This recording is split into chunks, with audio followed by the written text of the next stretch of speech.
Hey there, glad you're here. What you're about to hear isn't just a story about grit or motivation. It's a raw, uncompromising journey into what it really takes to master your mind when life has tried to break it from the start. David Goggins didn't grow up strong. He didn't grow up proud. He didn't grow up safe. He grew up in a house ruled by fear. And before we go further, if you find this summary helpful, don't forget to like this video, subscribe to BookSnap, and comment below the title of the book you'd like us to summarize next. We'll make it happen soon. Now, let's begin. The sound of music filled the air, but it didn't mean joy. At the Skateland roller rink in Buffalo, New York, the beat of funk and disco thundered through the walls, and 8-year-old David was part of the show. He and his older brother, Toughness Jr., worked the register. His mother handled the books. His father, Toughness Sr., owned the place. To the outside world, they were a successful black family, disciplined, together, prosperous. But behind closed doors, their home was a prison built of silence and fists. His father was charismatic, ruthless, a manipulator, a man who used his fists to remind everyone he was in control, especially his wife. David watched, helpless, as his mother endured beatings night after night. And when the bruises weren't fresh, the threats filled the gaps. He wasn't allowed to cry. He wasn't allowed to complain. He was allowed to work. Every day after school, he scrubbed bathrooms, cleaned roller skates, wiped gum from carpets. It didn't matter that he was only a child. The rink was his world, and work was survival. But the scars were already forming, not just on his mother's skin, but inside David's soul. Fear became normal. Shame became routine. He learned to hide every emotion under a blank face. He learned that love had conditions. And, worst of all, he learned he didn't matter. One night, after another explosion of violence, David's mother made a decision that would change everything. They ran. She took him and fled to Indiana. No money, no support, just freedom, if they could find it. But trauma doesn't disappear when you change addresses. In Indiana, David found himself in a new kind of war, one that wasn't fought with fists, but with silence, racism, and a mind unraveling from years of fear. He struggled in school. Teachers wrote him off as slow. He stuttered so badly he could barely speak in class. He couldn't read. He couldn't focus. But no one saw the boy. They just saw the failure. And then there were the nights. Alone in his room, he would lie awake with nightmares, terrified that his father might find them. That one day the door would burst open and it would all start again. To survive, he built walls. He pretended to be okay. He wore a mask of toughness. He lied constantly about his grades, his abilities, who he was. He avoided hard things, avoided mirrors, avoided truth. Because the truth was simple. He didn't believe he was worth anything. The world had given him no reason to think otherwise. There's a moment, years later, that stays burned in Goggins' mind. He's standing in a cockroach-infested apartment, weighing over 300 pounds, working as a night shift exterminator. His dream of joining the Air Force pararescue had already died once. His days are a blur of junk food, TV, and denial. Then he sees a commercial. Navy SEALs, jumping from helicopters, charging through oceans, everything he is not. But something stirs, a spark. Not hope, not yet. Just a question. What if that could be me? He walks to the mirror, looks at himself, really looks. And for the first time in his life, he doesn't flinch. He doesn't lie. He says it. I'm a liar, a coward. I've let life beat me. No one else is in the room. There's no applause, no music, just a broken man looking at a broken body and deciding not to be that man anymore. It's not motivation, it's disgust. It's not inspiration, it's rage. And it's the beginning of everything. In Can't Hurt Me, that's where it all starts. Not in victory, but in rock bottom, when you can no longer lie to yourself. When the pain of staying the same is finally worse than the pain of changing. David Goggins didn't become a Navy SEAL by being superhuman. He became one because he had to, because the alternative was returning to the child who cried in silence while the world ignored him. His body was broken, his mind was shattered. But something deeper, something unkillable, was still alive, and it was ready to fight. Pain doesn't disappear when you outrun it. It just changes form, becomes quieter, subtler. It stops screaming and starts whispering, "You're still not enough." David Goggins thought escaping his father's house would mean freedom. But freedom without healing is just an open field where shame runs wild. Indiana was different. Safer, yes, but it was cold in a new way. And now, instead of fists, David was fighting looks, words, slurs that stuck to him like burrs under the skin. In a mostly white school, he was the black kid with a stutter, learning disability, and deep fear written in his eyes. Bullies noticed, teachers noticed, no one cared. He failed first grade, couldn't read, avoided eye contact. The sound of his own voice betrayed him, stammering, choked, useless. So he stayed quiet. Home wasn't much better. His mother worked long hours. They scraped by on little. When she remarried, David gained a stepfather who wasn't violent but didn't understand the storm raging inside the boy. The trauma hadn't left, it had only gone underground. That's when David discovered camouflage. Not the military kind, the emotional kind. He learned how to pretend. He copied the kids who seemed confident, memorized mannerisms, studied how normal boys walked, laughed, held their shoulders. He became a mimic, always hiding his real self under whatever mask fit the moment. He became a master at blending in. But every mask was a lie. And every lie cost him more of himself. By high school, the lies had stacked too high. He told people he was going to the Air Force, told people he was lifting weights, told himself he was in control. But in truth, he was spiraling. He skipped classes, cheated on tests, ate fast food and gained weight until he was obese. He numbed himself with sugar, TV, and fantasy. He was afraid of work, afraid of discomfort, afraid of being seen for who he really was, weak, broken, unworthy.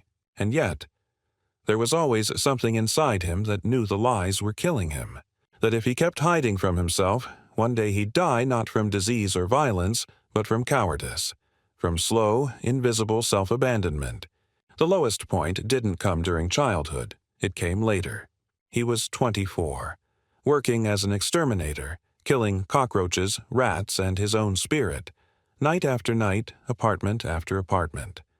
Drenched in sweat, out of breath, swearing to himself he'd change, but never actually doing it. Then one night he came home, dropped into his recliner, and turned on the TV. That commercial again. Navy SEALs. The ocean, the fire, the grit. Not the image of strength, the image of truth, of something real, something earned. And suddenly he felt sick.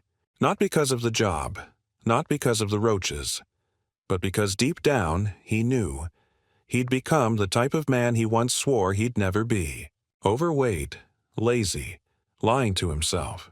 The boy who used to be afraid of fists had grown into a man afraid of effort. He stood up, went to the bathroom, faced the mirror, and there he was. The stutter had faded. The fists were long gone, but the fear, still there. He looked himself in the eyes and said, "I don't like who I am." Simple, honest, devastating. That's when the mirror changed from a place of shame to a battlefield. From that day on, it would become his truth zone, the place where no excuses lived. He called it the accountability mirror, a sacred space for brutal honesty. No self-pity, no softness, just raw truth and the will to change. He wrote goals on Post-it notes and slapped them on the mirror. Lose 100 pounds. Study, get your GED, join the military. No one else could see those notes, but he saw them every day, and each one became a contract. With himself, with his future, with the part of him that refused to die quietly. But here's the part most people skip over. The next few weeks were hell. Goggins was 297 pounds. The Navy SEAL recruiter laughed at him. "You have to lose over 100 pounds in 3 months," he said. "Not possible." That's all Goggins needed to hear. He ran until his feet bled, ate nothing but lettuce and chicken, swam in the mornings, studied at night. Every inch of his body screamed in protest.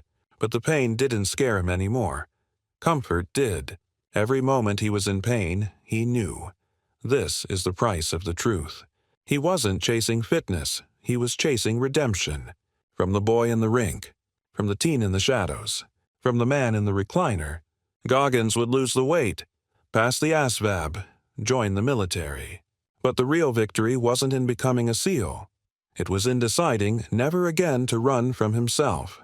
He'd made a vow in front of that mirror. No more lies, no more excuses. You will face yourself, every day.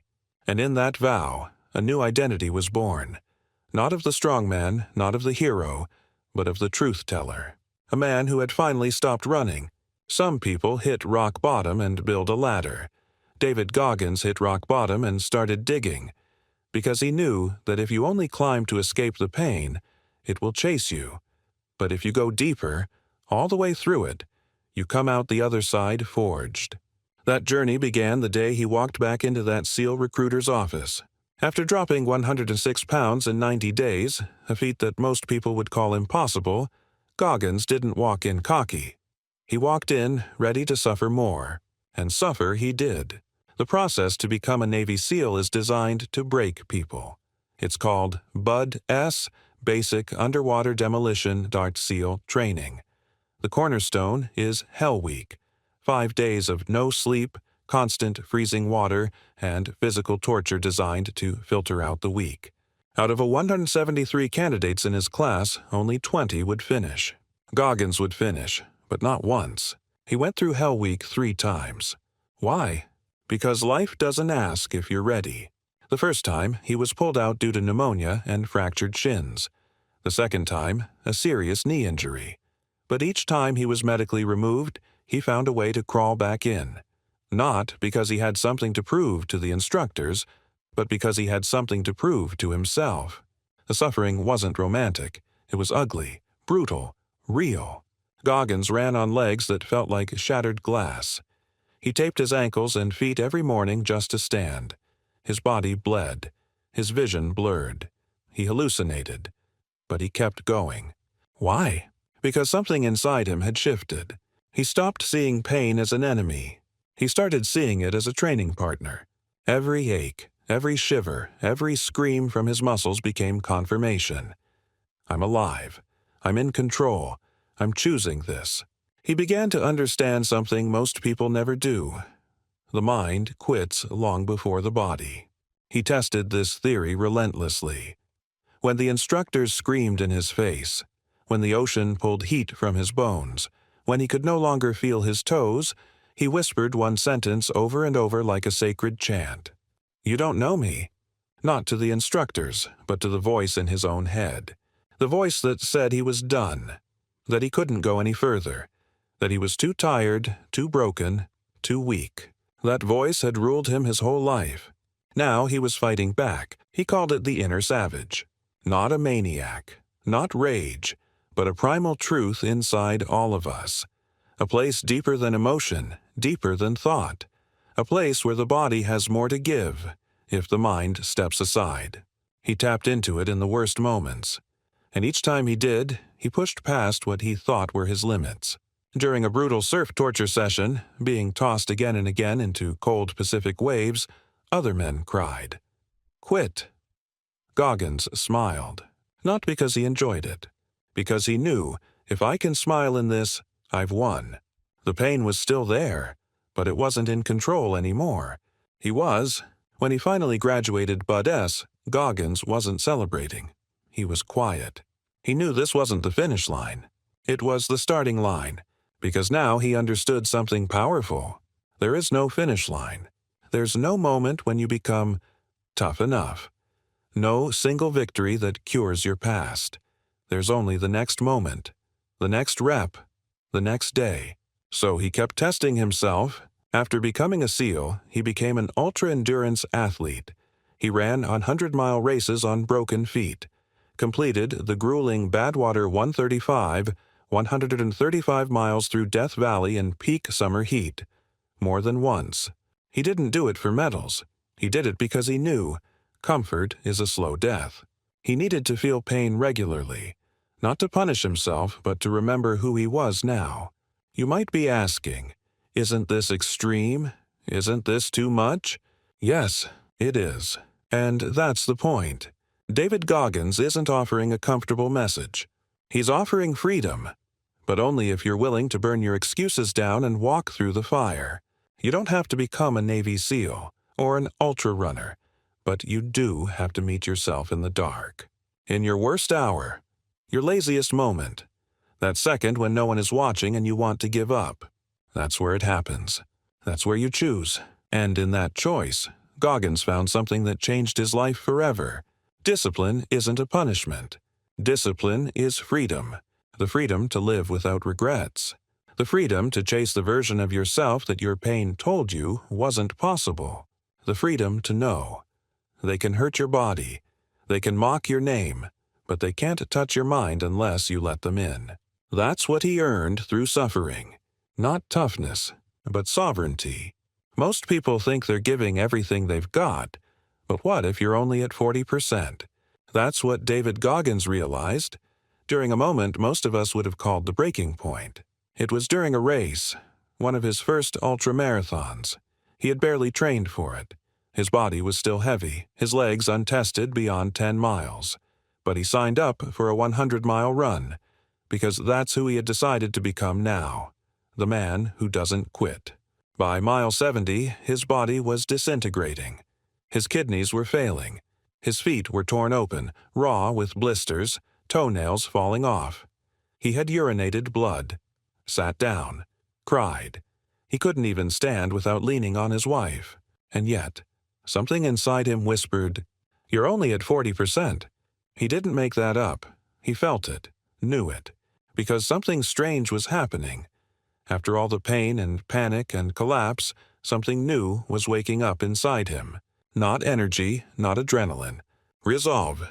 That's when he began to understand one of the most powerful ideas in the book, the 40% rule. When you feel like you're completely done, totally empty, no gas left in the tank, your mind has only allowed you to use a fraction of your true ability. Most people stop when the discomfort gets real. But the truth is, pain is just the gatekeeper, the test. And on the other side of that pain is the real you. The mind will do anything to keep you from going there. It tells you to stop, to protect yourself, to stay safe. But safety is where dreams die. Goggins learned to see that moment, the moment when most people give up, as his starting point. He called it going to the cookie jar. The cookie jar was a mental file cabinet he created, filled not with positive affirmations or empty mantras, but real proof. Every time he did something hard, every SEAL training day, every failed exam overcome, every run survived, he stored it in the jar. Then, in his lowest moments, he'd reach into that jar and remember, "I've been here before. I've suffered worse. I made it through." This wasn't wishful thinking. It was weaponized memory. Because the mind loves to lie. It says you're not ready. It says you've never done anything good. It deletes your victories and highlights your failures. But the cookie jar fights back. It says, you're stronger than you think, because you've already proven it.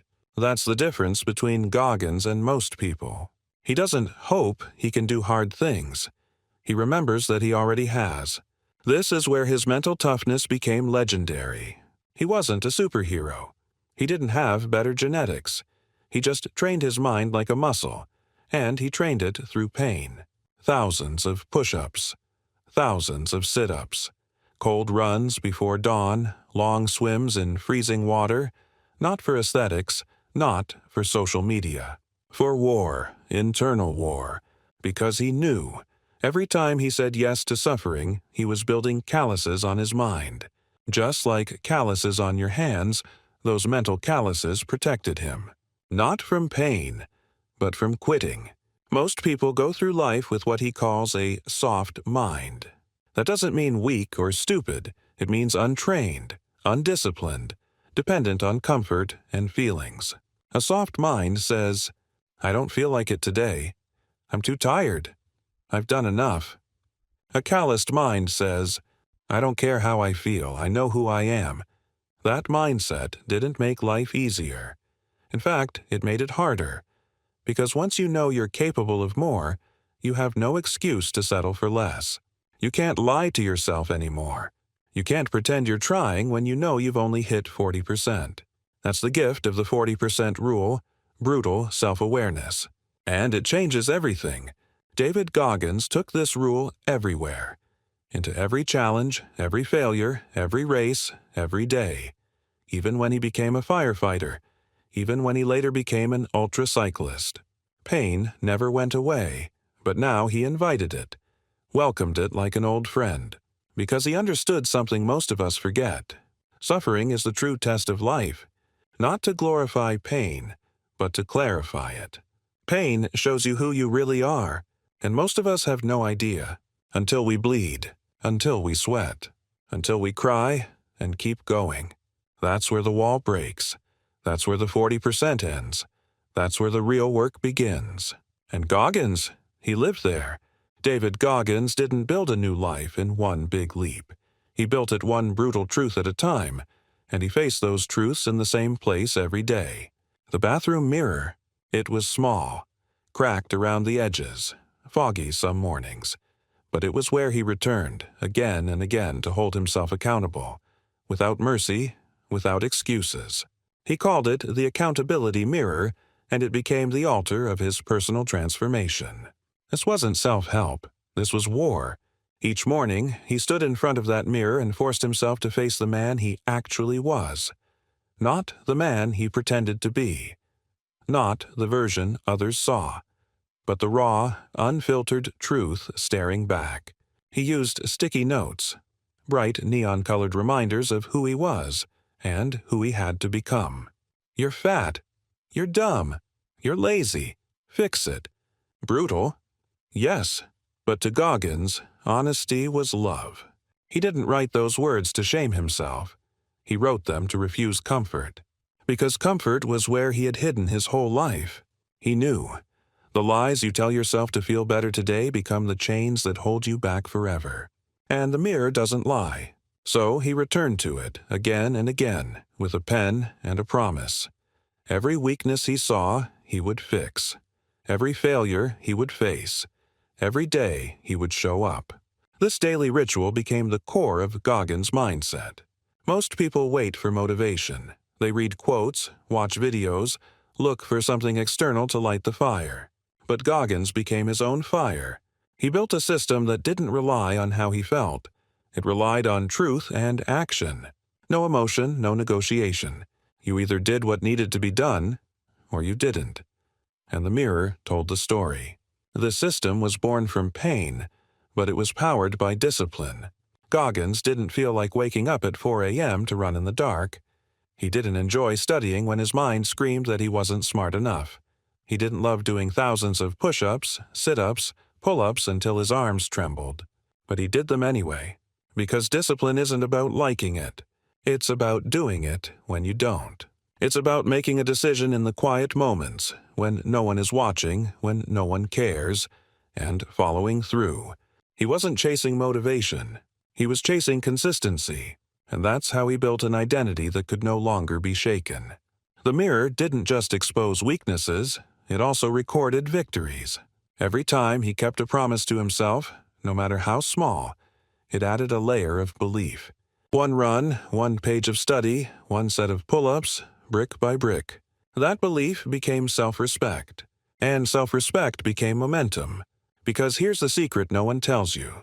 You build confidence by doing things that suck, consistently. You don't need to be gifted. You don't need to be special. You just need to be willing, to hurt, to fail, to try again. The mirror became his scoreboard. Not for achievement, but for effort. One of the hardest lessons Goggins shares is this. Nobody is coming to save you. Not your parents, not your friends, not a coach or a partner or a job. You want to change, you want to grow, it's on you. That's not harsh, it's liberating.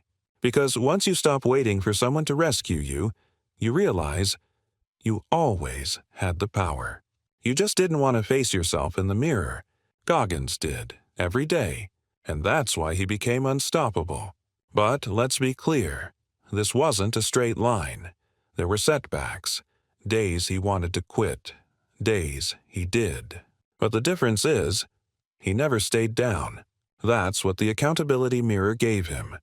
Not perfection, but refusal to lie to himself again. If he messed up, he admitted it. If he skipped a workout, he called it out. If he slacked off, he wrote it down. No hiding, no justifying. Just brutal, cleansing, forward-moving truth. Most people avoid mirrors. Goggins built his life around one. Because in the end, the accountability mirror wasn't about sticky notes or insults. It was about identity. Who do you want to be? And what are you doing today to earn it? That's what the mirror asked. And over time, through pain and practice, Goggins earned the right to look into that mirror and say, I respect the man I see, not because he was perfect, but because he knew he never gave up on himself again. At some point, David Goggins stopped trying to become a different person and started reclaiming who he always was, underneath the pain, the fear, the lies. That's when something primal took over. He called it the savage. The savage wasn't born from rage. It wasn't about hate or violence. It was deeper, cleaner. It was the part of him that could suffer on command. The part that no longer needed applause, permission, or proof. The savage was the version of Goggins that showed up when the other voices got quiet, when motivation died, when energy ran out, when nobody was watching. It wasn't about being angry. It was about being free. Because once you've suffered by choice, once you've thrown yourself into the fire and stayed there long enough, you realize, they can't hurt me anymore. The world tried. His father tried. Life tried. His own doubt tried. But once he had walked through the worst of it, and kept walking, Goggins realized something permanent. Suffering is a gift, if you choose it. Most people think pain is the enemy. But Goggins saw pain as the filter, the tool that separates who you think you are from who you really are. That's why he kept testing himself, not to prove his worth, but to refine it. After graduating BUD/S, after becoming a Navy SEAL, after running ultramarathons, he pushed further. He became a smoke jumper with the U.S. Forest Service, parachuting into forest fires. He broke the Guinness World Record for most pull-ups in 24 hours, after failing twice, injuring himself, and trying again. He lived on the road, sleeping 4 hours a night, running 100-mile races through blizzards, through mountains, through every excuse his body gave him. Not to impress the world, to stay sharp, to keep his edge, because he knew the moment you get soft is the moment the old self tries to come back. And the old self, the insecure, scared, lazy self, is always waiting. That's why Goggins built what he calls the calloused mind. It's not just tough, it's trained. You don't get a calloused mind from one victory. You get it from daily friction with discomfort. Every hard choice is a layer. Every early morning when the bed begs you to stay, and you go run anyway, is another layer. Every cold shower, every mile, every moment you want to quit and don't, it adds up. Not because you're chasing pain for pain's sake, but because the you who can suffer voluntarily becomes indestructible when life throws pain at you involuntarily. Think about it. What happens when life hits someone who's never been hit on purpose? They fold, panic, hide, break. But what happens when life hits someone who hits themselves first? Who's already been to war, with themselves? They smile. They breathe. They say, let's go. Goggins became that man, but he also never pretended it was easy. There were dark days. Days his body broke down. Days he couldn't get out of bed. Days he wondered if it was worth it. But he always came back to one idea. This is who I am now. Not the SEAL, not the runner, the man who doesn't quit. That identity wasn't built from success. It was built from choosing discomfort every single day, even when no one else cared. Especially then. You see, most people wait for the world to validate them. They want applause, recognition, followers, likes. But Goggins trained himself in the dark, when no one believed in him. And that's why he doesn't need the noise. His validation comes from effort, from pain, from the mirror. And when you've learned to respect yourself without needing external proof, you become unbreakable. Because you're no longer living for approval. You're living for progress. In the final chapters of Can't Hurt Me, Goggins doesn't offer shortcuts or easy tricks. He doesn't tell you to think positive. He tells you this: you are capable of far more than you know, but you'll never find out unless you suffer. Not once, not twice, but constantly, intentionally, until pain no longer controls you, because you control how you respond to it. And when that moment comes, you stop being afraid. You stop being fragile. You stop being a product of your past. You become the savage within. David Goggins doesn't end Can't Hurt Me with triumph. He ends it with a mirror and a challenge. Because this was never just a story about what he endured. This was a call to arms. For you. For anyone who's ever told themselves, "I'm not enough." For anyone who's ever listened to that voice whisper, "Why even try?" Goggins' story is extreme, but the message is universal. You are always one decision away from reclaiming your life. And that decision begins when you stop negotiating with weakness. That's the real enemy, he says. Not pain, not failure, comfort. Comfort that tricks you into believing this is the best it gets. Comfort that hands you a participation trophy for effort you didn't give. Comfort that praises your potential instead of demanding your performance. Goggins built his life on the ashes of comfort. He stripped it away. Every excuse, every shortcut, every story that softened the truth, and he stood alone with one terrifying question. What am I truly capable of? And he answered it, not with words, but with sweat, blood, scars, discipline. With suffering so intentional, so raw, it carved away everything false, until only the real man was left. The final chapters of his journey aren't a victory lap. They're a return to the mirror. Even after all the titles, SEAL, Ultra Runner, Firefighter, Goggins doesn't rest in his identity. He tests it, every day. He still runs, still lifts, still wakes up early. He still finds new ways to suffer, not because he hates himself, but because he respects the cost of who he's become. Because he knows, if he stops pushing himself, even for a moment, the old version of him will creep back in. The scared boy, the liar, the quitter. But here's what's extraordinary. He's not trying to escape that boy anymore. He carries him.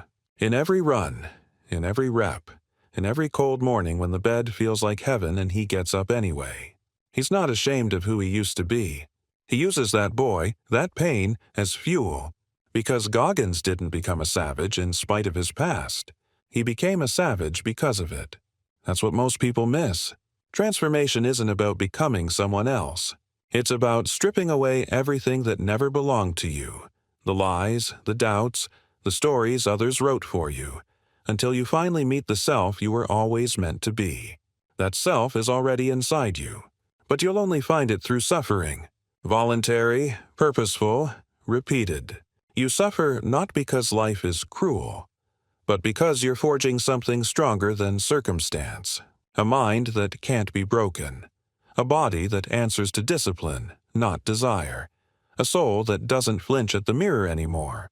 So Goggins doesn't tell you what to do. He doesn't give you a 10-step plan or a motivational checklist. He hands you a mirror and says, "Be honest, then be relentless. Every day, every moment. No one else will do it for you. You can't borrow toughness. You can't outsource self-respect. You can't download discipline. You earn it through effort that hurts and choices that feel impossible until they become normal. And when you finally get there, when you've pushed past your limits, through the pain, through the fear, you find something sacred. Not perfection, not peace, but power. A quiet, unshakable belief. I can face anything, because I've already faced myself. That's what Can't Hurt Me means.